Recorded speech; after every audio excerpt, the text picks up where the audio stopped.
Hi everyone, this is Penny with Pod Popper's Place, and I just wanted to share with you this really cool, inexpensive craft tool that I got at the Hobby Lobby.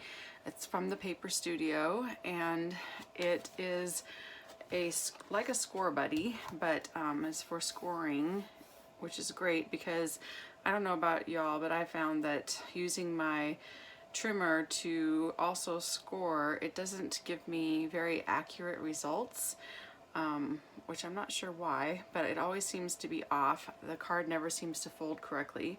So this is, I found, has given me really good results, and it's nice. The little scoring tool clips onto the top to keep it all together, and it has hashtag marks on the side for measurements at the top side, and then on all the side as well. And then on the back here, though, the reason I actually purchased it was because of the ability to make your own envelopes based on the card size that you have. And what I was finding was that there were some different cards that I was making that weren't typical shapes, and they weren't fitting into the A2 cards size envelope that you can get standard at the store. So I wanted to make something a little bit smaller that would fit it better, and so I wanted to show you how to use this. So at Hobby Lobby, with your 40% off coupon, I got this for $9.59, and I just think it's a really good deal for what you get to do with it. It also comes with this punch, and it has a notch punch on one side and a corner punch on the other. And so I've already cut a red piece of paper to show you how to, obviously a lot of envelopes make them white, but to show you in red so that it's a little bit easier to see on camera. So this one is going to be the size that I've been making, which is to fit my little coffee cup cards that I like to make.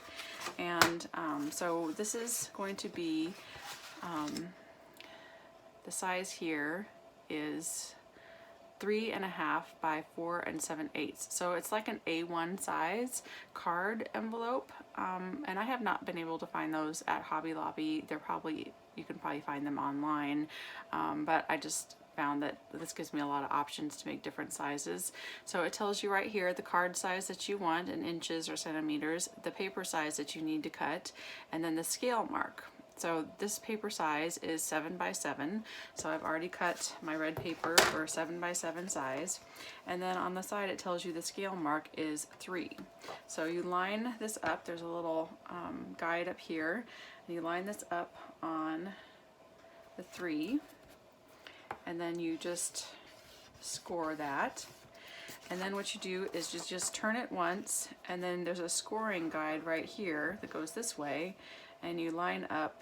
You no longer need to worry about the 3. You line up the scoring line right here that you've already made, and then you score it again, and then you turn and score, and you do this all around the paper on all 4 sides.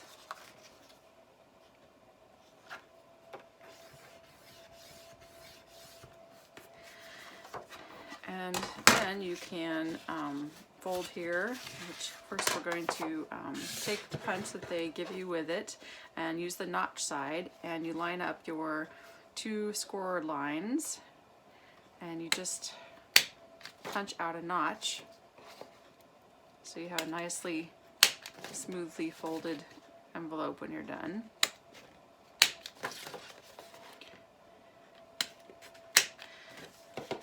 And then you can take the corner side, and you can do all 4 corners if you want to. Some of them aren't going to show, so you're not really going to see it on these inside flaps very much. So you don't really need to do all 4 sides if you don't want to. And then I just press down the edges all the way around.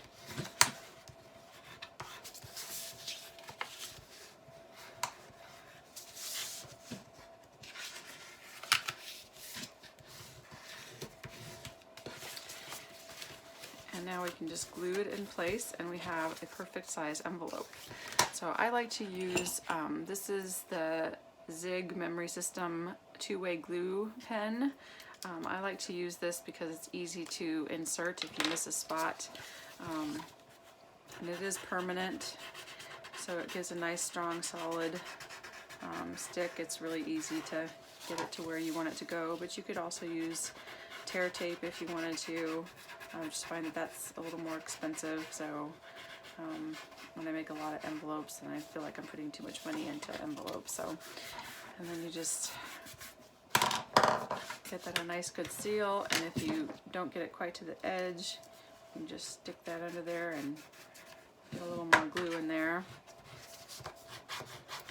And you know, you do want to make sure this dries well, and so that it won't pop up. I always like to test them when they're all dry and just make sure that it's sticking really well, so you don't have to worry about it popping open when you don't want it to.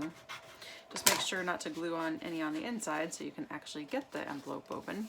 And then of course you need something out here. Now if you're actually putting the card in and you're ready to mail it, you could still use the glue pen to close it up, but usually what I'll do is if it's for something at a later time, I'll just add a couple pieces of tear tape, and that way later when I'm ready to put a card in it, I just pull the white part of the tear tape off and it's ready to go, and it gives a nice strong seal.